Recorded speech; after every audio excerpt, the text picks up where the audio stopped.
week 2, module 2. Welcome to module 2. Processing shame without self-attack. Let's get into it. Shame attacks your identity. You start thinking to yourself, you are the problem. You always mess up. But one thing I want to tell you, never come into agreement with those lies. Because listen, when you come into agreement with those, it causes a lack of confidence. It causes insecurities. And it causes more anxiety. It's something I want you to realize with the thoughts of shame, because shame usually comes as thoughts. When you do something wrong, and then you feel that shame tied to it, not conviction, listen. Shame is not conviction, listen. When you feel that shame tied to it, and then those shameful thoughts come into your mind making you think you're the problem or you're always messed up. By the way, that's spiritual warfare. By the way, that's Satan trying to have an opportunity over you. Because once you come into agreement with that, he's going to steal your confidence. He's going to grow your insecurities and he's going to give you more anxiety. That's how it works. Even when it comes to intrusive thoughts, never come into agreement with them. Like I say in my content as I create content, never come into agreement with your thoughts that don't align with what the truth of God says. Because you are not the problem. You will not always mess up. And coming into agreement with that is what causes all these negative things to flow into you. And I want you to really start doing positive self-talk. When something bad happens and then you say, I'm always the problem. Reframe that word. I'm still learning and it's okay. Mistakes happen. Now listen, like I said before, conviction is different. Conviction is, this action needs a bit of adjusting. Shame tells you, oh, you messed up. You shouldn't have done that. You're always the problem. How could you do something like this? Conviction corrects your behavior, but shame attacks your worth. So whenever you feel like you're getting thoughts that attack who you are, even your specific identity as a child of God, when you get thoughts that attack your identity as a child of God, that's shame. When you get thoughts that correct your behavior, that's God and conviction. Don't mix shame and conviction up. Don't mix it up. Now we're going to go into Saul's justification. This is how Saul justified his actions. When Saul saw that the army was coming after him, and he was trying to find a quick way to get the favor of God before Samuel came because Samuel was taking too long. And then he comes into doing what he was not ordained to do. He did the sacrifice. Then Samuel came in and was like, what are you doing? Saul was like, the people were scattering. You didn't come. The enemy was ready. He was acting from fear.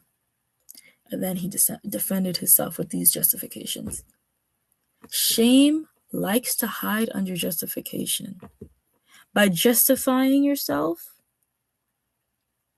you're not actually doing yourself good by justifying yourself. Because you're basically telling yourself, this is the reason I did this, so it's fine that I did it.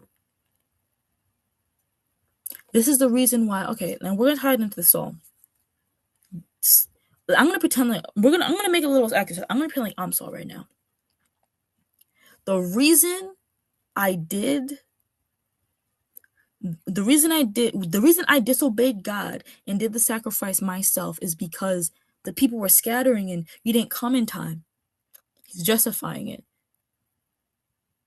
But listen, we're not like, when you fail and you feel anxiety creep in, don't justify it, bro.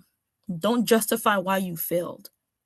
Instead, ask yourself, what lie am I believing right now? Do I feel like I want to seek God for direction or hide from him? Honestly, justifying our actions that were wrong causes us to even hide from God even more. Because we see our justification as why we did something and that it's true. That, oh, yeah, I can do this because this is the reason I did this.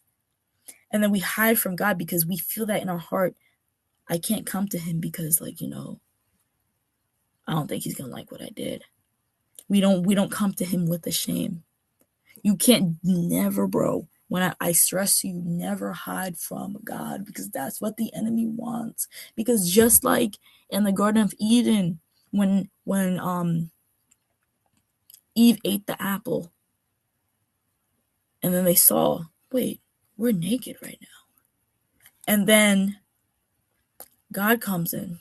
He's like, guys, where are you? They're hiding from him. Shame. Don't fall into that trap. Listen, if you want to hide from God, it's shame, not conviction. And I want you to dig deep into that. Especially ponder on that. Ponder on that. Now here's how we're going to interrupt shame. Just like in the word it says, speak life over yourself. Your tongue can bring death or life. Pause, label, replace. Remember, pause, label, replace. Don't say, I'm a failure. Say, I was afraid. Because listen, your mistakes don't automatically make you a failure, but your thoughts toward the situation will make you feel like one. And listen, what you repeat to yourself consistently is what you're going to believe. So if you continuously do something wrong or out of the will of God, or you go into that shame spiral, what you say over yourself will cause you to feel either worse or better.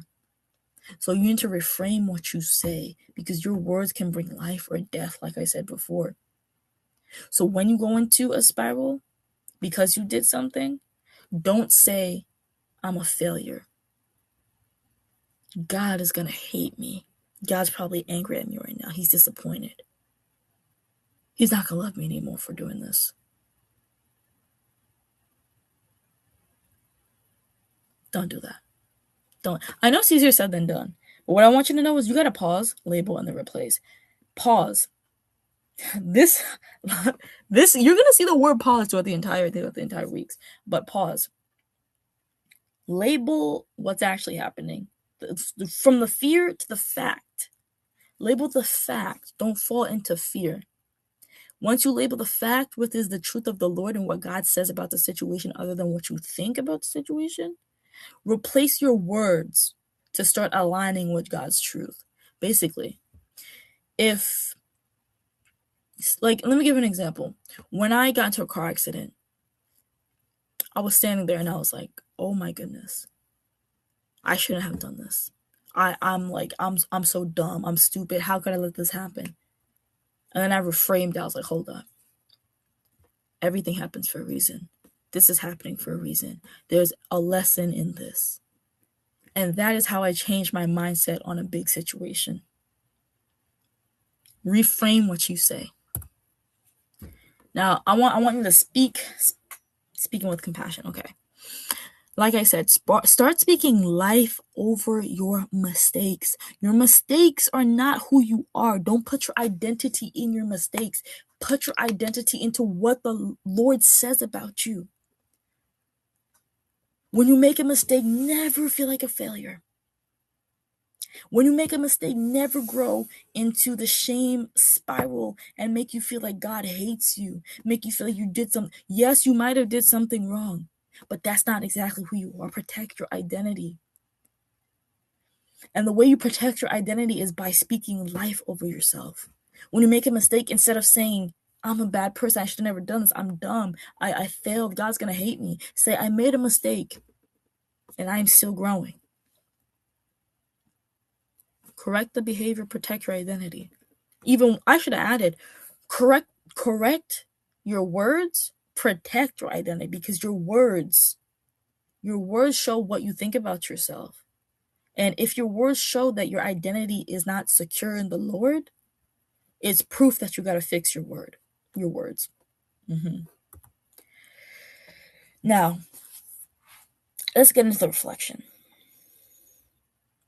What does my inner critic sound like? So that's what I want you to focus on this for a second. Before you start the work, I want you to focus on this. What does my inner critic sound like? If your inner critic sounds like very shameful,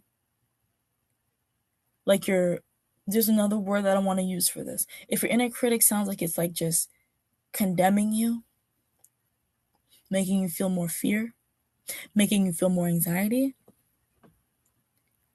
you need to fix the words you say to yourself, because your inner critic is you. Your inner critic is the repeated phrases that you say to yourself that have now come into your thoughts and now come into your beliefs. Because if you continuously say to yourself, I'm a failure, I'm a failure, I'm a failure, if that comes out of your mouth, even if you, yes, if that comes out of your mouth continuously when you do something wrong, when you actually do another thing wrong, your inner critic is going to say, you're a failure. And that's because your words, what came out of your tongue, started that.